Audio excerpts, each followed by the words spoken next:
Welcome to this episode of YouTube where we've been delayed taking care of our 2021 pup Rika. But during the summer, we may not feed as large of carcass. That may mean we have some ground meat.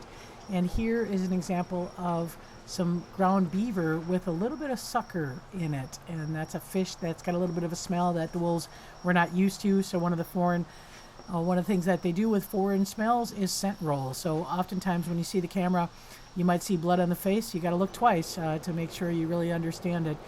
It's been hot and humid, so Rika's been out doing programs in the yard only for very short periods of time, then going back into the air-conditioned building, but she's getting used to having the adults at the fence. See a little bit of that fear avoidance behavior. She is in the critical bonding period where we are trying to expose her to different things and work through some of that anxiety.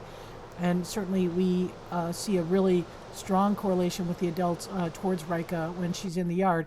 But we do have a dog, Max. He's not the greatest for a pup nanny, but he is a little afraid of Rika, but he certainly gives Rika a little bit of comfort as she's up at the gate, and you can see her tail wagging, having Max next to her. So the yard is a place to explore. There is a pile of sand.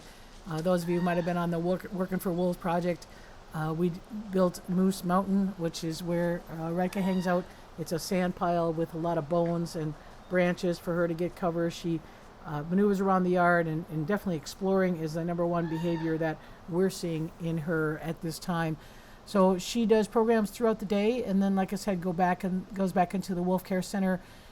If it's too hot or too smoky, we've had a little bit of Canadian forest fire issues. But the staff are always watching what's going on, and this in retirement caught the staff's attention. They saw a raven kind of acting kind of strange, so they opened up the gate and they watched Denali kind of chase this raven.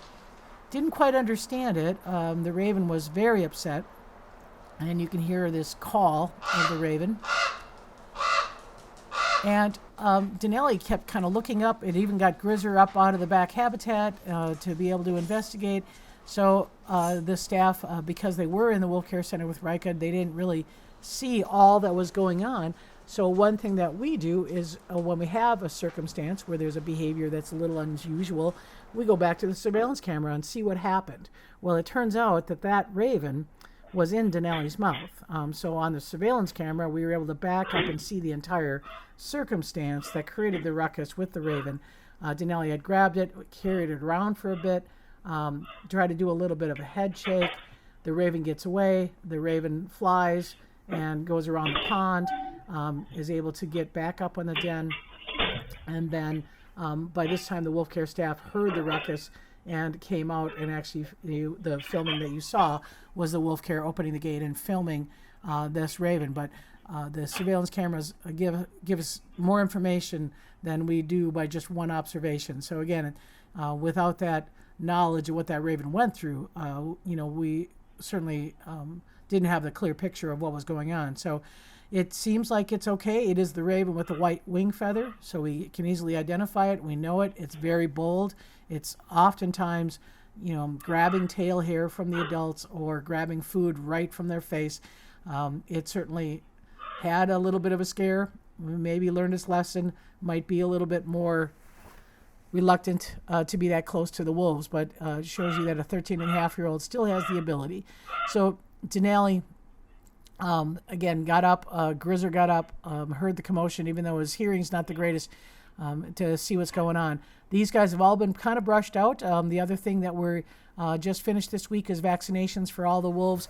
We wait until we can get a lot of that undercoat out of their hair so that we can find their skin to be able to do the vaccination. It's a 2-step process.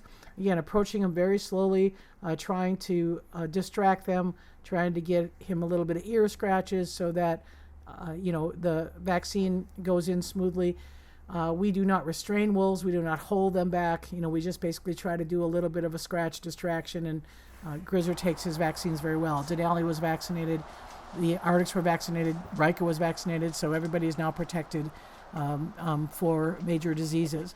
The other thing has been hot, so we keep the ponds flushed and cleaned. They are not full for the retirees. We keep them as wading pools just because the older animals might have a problem coming in and out, but it's very critical to keep them clean. because they do use them as a drinking supply. So that's what's going on, and we will have a webinar on July 15th, Thursday. You can register. Single view is $12 for members, $15 for non-members. The behaviors that define a wolf pup, and we'll share with you more things that Rike has been doing in the last couple of weeks. So thanks for watching. We'll see you next time.